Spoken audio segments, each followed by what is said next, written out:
Fox coverage of everything good.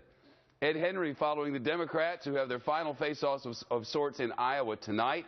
First to campaign Carl Cameron, who's live in Des Moines. Marco Rubio launching a new attack, and it's on Ted Cruz.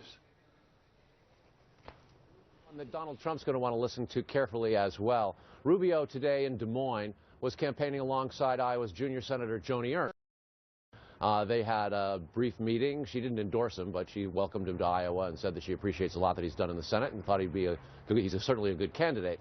And then afterwards, Rubio was talking with reporters, and I asked him specifically about reports of a Florida businessman who had some intellectual property stolen from him by a Chinese company, and that Chinese company lost in court and had to pay the Florida businessman some $26 million, and then appealed that judgment for the theft of intellectual property. That Chinese company was represented by Ted Cruz. That company was represented by Ted Cruz. That's right. In 2008, after he was a Solicitor General for the state of Texas before the U.S. Supreme Court, he was with a private firm. And this is what Marco Rubio had to say about that. When Ted Cruz had to choose as a lawyer, he was choosing to represent the Chinese. I mean, he represented a Chinese company that stole secrets and a product from an American company. And so you can't go around saying you're tough on China, but then have a legal record in which you were paid a lot of money to defend the Chinese who had taken a product away from an American unjustly, unfairly, and illegally.